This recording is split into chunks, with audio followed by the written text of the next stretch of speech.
Depending on the hour you look at it, this structure seems to change its physical state. The white marble catches the early morning sun and glows a shimmering pink. At high noon, it radiates a blinding milky white. Under moonlight, it takes on a cold silver luminance. It looks less like a stone building and more like a mirage hovering over the landscape. That ethereal quality was an exact requirement. In 1631, the Mughal Emperor Shah Jahan lost his wife, Mumtaz Mahal, during childbirth. Consumed by grief, he demanded a mausoleum that would physically replicate the mansions of paradise described in Islamic theology. But manifesting a weightless vision of heaven on the muddy banks of a river requires thousands of tons of rock, timber, and iron. The building standing today is an intense optical illusion. Every floating dome, delicate arch, and crisp reflection is a carefully engineered trick designed to completely mask the staggering physical mass holding it all together. The illusion of paradise requires a clear boundary. Outside the main gates, structures are built from heavy red sandstone. This area, known as Taj Ganj, was designed to house bustling bazaars and represent the chaotic, strictly earthly realm of commerce and daily life. Passing through those red sandstone gates brings you into the transition zone, the Charbagh. These four-part formal gardens and precisely aligned reflecting pools symbolize the promised rivers of abundance, creating a visual pathway that guides the eye directly from the earthly markets to the heavenly tomb. This overhead blueprint shows exactly how that transition is achieved mathematically.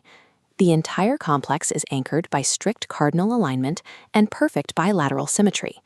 The corners of the layout are positioned so precisely that on the summer and winter solstices, the sun rises and sets in direct alignment with the edges of the compound. But keeping that perfect geometry level on the soft banks of the Yamuna River presented a severe engineering problem.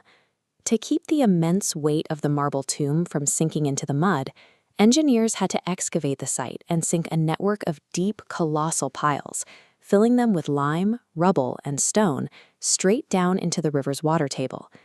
The structure only achieves its floating, heavenly symmetry because it is anchored by thousands of tons of buried rock. Sourcing that stone demanded a brutal supply chain. To transport extreme weights of white marble from quarries in Rajasthan to the elevated construction site in Agra, laborers packed dirt into a 15-kilometer-long ramp. Teams of oxen and draft elephants were then used to haul the massive raw blocks upward. Raising those blocks into the shape of a delicate onion dome required an enormous support structure. Because standard wooden scaffolding couldn't bear the load of the marble, workers had to construct a colossal, heavy brick scaffold that mirrored the entire shape of the tomb itself. Once the raw stone was in place, a massive workforce of over 20,000 people took over.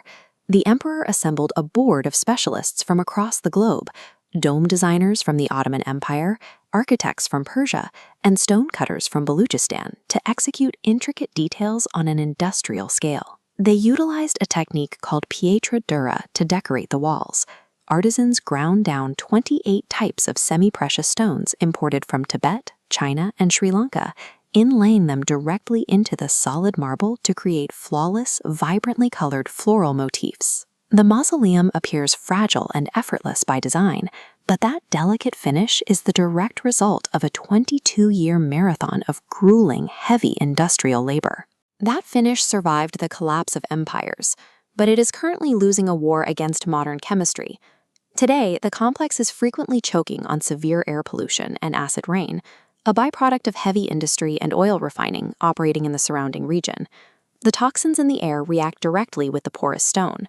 The brilliant optical illusion of shifting whites and pinks is steadily degrading into a sickly yellow-brown surface stain.